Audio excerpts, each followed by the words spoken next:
There is a book so old, so unsettling, so deliberately buried beneath centuries of institutional silence that when one of Hollywood's most controversial directors began talking about it openly, the world either laughed, looked away, or leaned in very carefully. Mel Gibson leaned in. And what he found inside the Ethiopian Bible, the Garima Gospels, the Book of Enoch, the texts that Rome removed, the chapters that never made it into the version of Christianity most people were handed at birth, changed the questions he was asking, not just about religion, about history, about who controls the story of Jesus, and why certain truths, specific, documented, ancient truths, have been methodically kept from the people most devoted to him. This is not a story about one man's faith crisis. This is a story about the oldest Christian Bible on earth, the empire that rewrote it, and the version of Jesus that existed before the editors arrived. It is a story about what survives when an entire civilization refuses to let the powerful decide what is sacred. And it is a story that is, in the year that you are watching this, more urgent than it has ever been. Pay attention.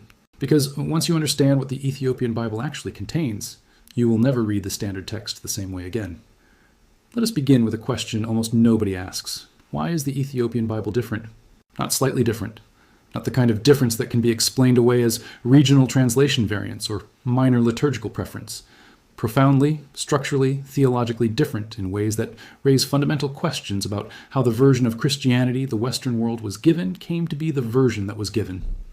The Ethiopian Orthodox Tewahedo Church uses a biblical canon that contains 81 books, compared to the 66 in the Protestant Bible and the 73 in the Catholic canon.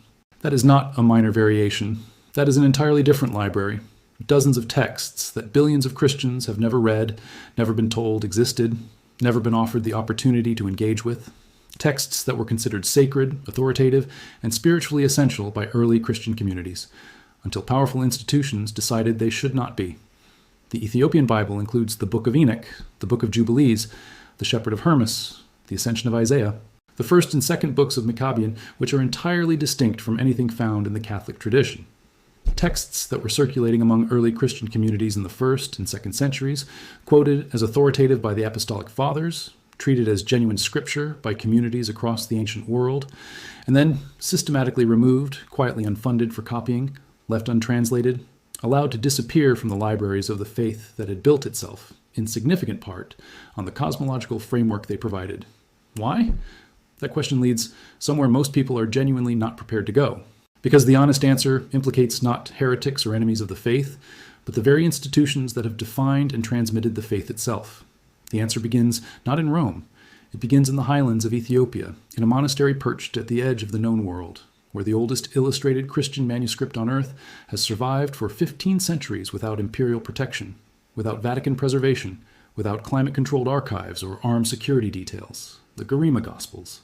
Named after Abba Garima, one of the 9 saints who brought Christianity to Ethiopia in the 5th century AD, carbon dated to somewhere between 330 and 650 AD, possibly earlier. These are not copies of copies of copies, degraded through centuries of hand transcription. These are original documents, preserved in a climate so isolated and so deliberately protected from outside interference that they survived while Rome was burning its own libraries, while Constantinople was falling to invaders, while the manuscripts of Alexandria were turning to ash in the political conflicts of the ancient world. What do they contain? Not just the standard gospel accounts. They contain a texture of the life and identity of Jesus, his relationships, his teachings, his silences, his cosmic self-understanding that feels raw, less managed, more human, and simultaneously more vast than the polished institutional version most people have been given. The Ethiopian tradition never went through the same editorial process that reshaped Western Christianity at the Council of Nicaea and the subsequent centuries of creedal development. It preserved things quietly, faithfully, for 15 centuries, while the rest of the world was rewriting itself in the image of power. And Mel Gibson, a man who has spent his career obsessing over the physical, brutal, unmediated human reality of Christ, a man who has repeatedly demonstrated a willingness to go places the institutional church finds uncomfortable, became increasingly fascinated by what that difference might mean. Now let us talk about Gibson himself, because you cannot understand why his interest in the Ethiopian Bible matters without understanding the man and the collision he had with institutional Christianity 20 years ago. In 2004, Gibson released The Passion of the Christ, a film shot entirely in Aramaic and Latin, languages that no living audience could follow without subtitles, languages that no major studio had ever bet a significant production on. The global audience bought over $600 million worth of tickets. Gibson was not trying to make a comfortable film. He was trying to make a true one, true to the physical reality of what crucifixion actually was, what it did to a body, what it felt like to watch, what it cost. True to the brutality that sanitized church paintings and stained glass windows and Christmas card representations of Jesus had spent centuries carefully aestheticizing. He wanted to remove the aesthetic and emotional distance that institutional religion had quietly installed between the believer and the event. He wanted people to feel what early Christians had felt. Not the reassuring warmth of a tradition they had inherited, but the violent, disorienting shock of an encounter they could not categorize. That impulse, strip away the institutional softening, find the raw, original truth underneath, confront the managed version with the unmanaged reality, is precisely what connects him to the Ethiopian Bible. Because the Ethiopian Bible is, in many ways, the version of Christianity that was never fully institutionalized, never fully managed, never run through the theological editing process that made Western Christianity so legible to empire and so compatible with governance and so comfortable for the powerful to use. It is older, stranger, more mystical, more demanding, and less domesticated than the version that emerged from the Council of Nicaea in 325 AD. The Council of Nicaea. Let us be precise about what that was.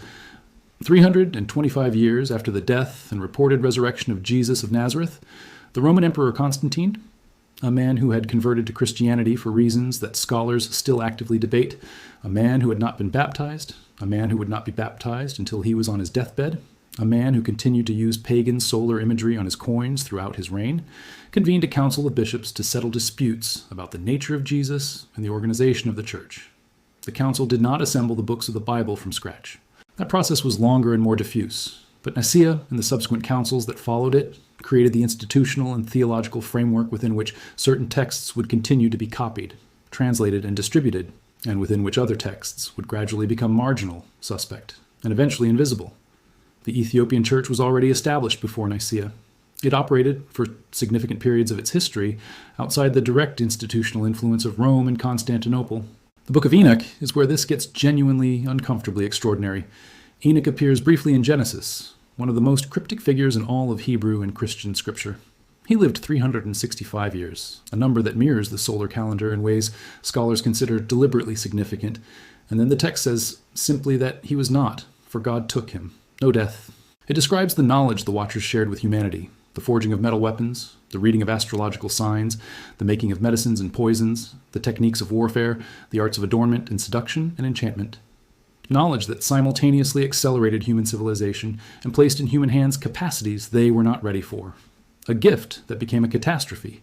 It describes Enoch being taken bodily through the heavens, shown the structure of the cosmos, shown the prisons where fallen angels are held in darkness waiting for judgment, shown the places prepared for the righteous and the wicked at the end of the age.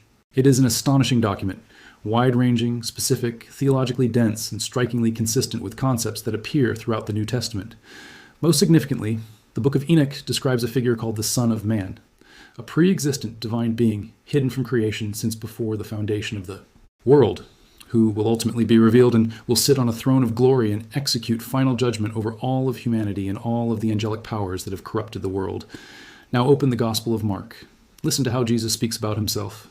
The Son of Man coming in clouds with great power and glory. The Son of Man who has authority on earth to forgive sins. The Son of Man who will be seated at the right hand of power. The language is not a coincidence. It is not vague thematic overlap. It is precise, deliberate quotation from a text that Jesus knew, that his disciples knew, that the communities who first read the Gospels knew, a text that is now absent from the Bible, most people hold in their hands. The Book of Enoch was among the Dead Sea Scrolls discovered in 1947. Not one copy, multiple copies, in multiple languages. Clearly one of the most widely read and copied texts among the Jewish communities of the Second Temple period, the communities within which Jesus himself lived and moved and taught.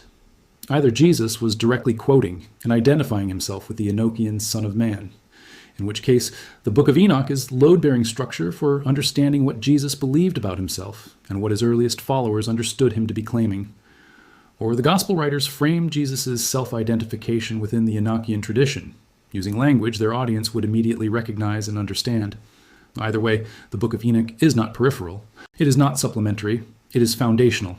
And its absence from Western Christianity is not an accident of preservation. It is the result of choices made by specific people, at specific moments for reasons worth understanding. The Ethiopian church never made those choices. It kept reading Enoch every year as scripture.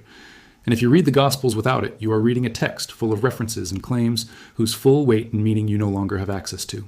You are reading a letter without knowing the language it was originally written in. Let us go deeper into what else the Ethiopian canon preserves that Western Christianity let disappear.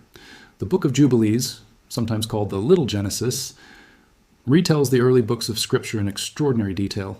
It provides a precise chronological framework for biblical history that the standard canon does not. It describes the role of angels in mediating divine activity throughout the history of Israel. And it insists, with theological force, that the correct sacred calendar is solar, not lunar. This is not a minor liturgical preference. The entire architecture of holy days and sacred seasons in the major Abrahamic traditions is built around calendar systems. If Jubilees is right, then the dominant traditions have been observing their most sacred moments on the wrong days for centuries, not as a result of ignorance, as a result of choices made when the canon was being shaped and the calendar was being standardized.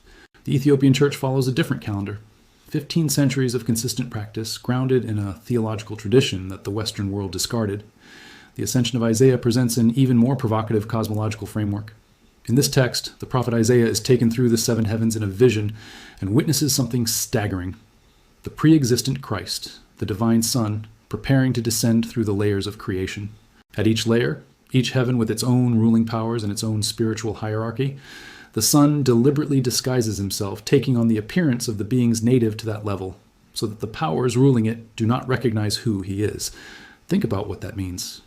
The incarnation, in this framework, is not just the divine taking on human flesh. It is the divine conducting a cosmic operation in which the true identity of the agent must be concealed from the spiritual powers governing reality until the moment they have irrevocably committed themselves to a course of action, the crucifixion, that they would never have chosen had they known who they were destroying. Paul, writing in 1 Corinthians, says, "We speak the wisdom of God in a mystery, the wisdom which God predetermined before the ages for our glory, which none of the rulers of this age has known, for if they had known it, they would not have crucified the Lord of glory." The rulers of this age, not human rulers, spiritual powers. The same framework the Ascension of Isaiah is working within. Paul knew this tradition. He was writing to an audience that knew this tradition. And that tradition, in the West, largely disappeared. In Ethiopia, they are still reading it. There's a claim at the heart of Ethiopian Christian tradition that the Western world has never known how to fully reckon with. The Keber Nagast, the Glory of Kings, a sacred text of Ethiopian tradition, describes the relationship between King Solomon and the Queen of Sheba in detail that the canonical Western Bible summarizes in a single brief passage. It describes their son, Menelik I, who traveled from Ethiopia to Jerusalem to meet his father, received Solomon's blessing and recognition, was accompanied back to Ethiopia by the firstborn sons of the Israelite nobility, and carried with him the Ark of the Covenant. According to the Ethiopian Orthodox Church, this is not legend, this is history. The Ark of the Covenant, the most sacred object in all of Abrahamic tradition, the physical vessel through which the divine presence dwelt among humanity, the object before which the armies of Israel marched and the walls of Jericho fell, is currently in Axum, Ethiopia, in a small chapel, guarded by a single monk who is appointed for life and never permitted to leave the compound until his death. No outside authority has ever been permitted to verify or refute this claim. Not the Vatican, not the Israeli government, not Western archaeologists, not intelligence services. The monk who guards the Ark will never speak to journalists. The Ethiopian patriarch will confirm only that the guardianship exists. The chapel remains closed. The object that every archaeologist, every biblical scholar, every believing Jew and Christian has wondered about for 2,500 years, where is the Ark? The ear may have a straightforward answer. And the answer may be that it has been in Ethiopia, in plain institutional site, continuously maintained and ceremonially honored this entire time. The West simply never looked in the right place. Here is what the suppression of the Ethiopian tradition actually looks like on the ground, in history, and why it matters for understanding how religious knowledge gets shaped. In the 16th century, Portuguese Catholic missionaries arrived in Ethiopia. They were sincere, they were zealous, and they were convinced that Ethiopian Christianity was deficient, too Jewish in its calendar and dietary practices, too Enochian and apocalyptic in its theology, too mystical in its cosmology, too reliant on texts that Rome had excluded from its canon. They worked for decades to bring Ethiopian Christianity into alignment with Roman Catholic doctrine, pressuring emperors, founding institutions, attempting to remake the oldest Christian civilization on earth in the image of European Catholicism. For a period, Under Emperor Susenyos, they nearly succeeded. The Ethiopian Church was pressured to accept Roman positions on the nature of Christ, on the authority of Rome, on the sacred calendar, on the canonical texts. The population revolted. There were uprisings across the country, social conflict of a kind that threatened the stability of the entire kingdom. In 1636, Susenyos' son Fasilides expelled the Jesuits, restored Ethiopian Christian practice in its full traditional form, and closed Ethiopia to outside religious interference. Ethiopia kept its 81 books, it kept its calendar, it kept its cosmology, it kept its interpretation of the nature of Christ, it kept the Ark. The attempt to Romanize the oldest Christian tradition on earth failed, and the version of Christianity that had survived 15 centuries without institutional management from Rome continued, intact, into the modern world. That failure is one of the most consequential moments in the history of religion, because it meant that something survived, something was preserved, something remained available for the person, the scholar, the filmmaker, the believer, the honest skeptic, who was willing to go looking for the version of the story that existed before the editors arrived. So, what is the hidden truth that the Ethiopian Bible reveals? It is not a single scandal. It is not a suppressed marriage or a secret bloodline or a convenient institutional conspiracy. It is something more structurally significant and more demanding than any of those things. The hidden truth is that the Jesus most of the world has inherited has been filtered through a council convened by a Roman emperor, through the decisions of bishops operating within specific political contexts, through the slow work of centuries in which certain texts were copied and distributed and others were allowed to fade, through the colonial pressures of a civilization that believed its version of Christianity was the only valid one and attempted repeatedly to impose that version on traditions older than itself. The Ethiopian Bible is the living evidence that the version of Christianity the Western world considers standard is not original. It is not complete. It is a selection made by humans at particular moments with particular interests at stake. This does not mean the canonical texts are false. It does not mean the faith built on them is without value or truth. It means the line between canonical and non-canonical is a human line, drawn by humans at specific historical moments for reasons that are available for examination.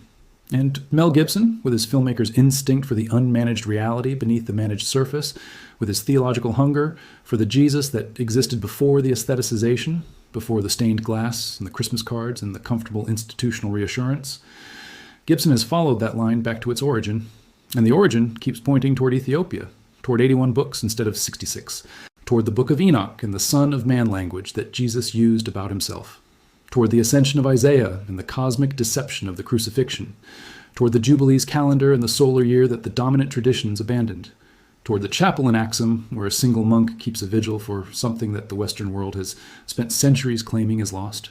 It is not lost. It is just not where the West was looking.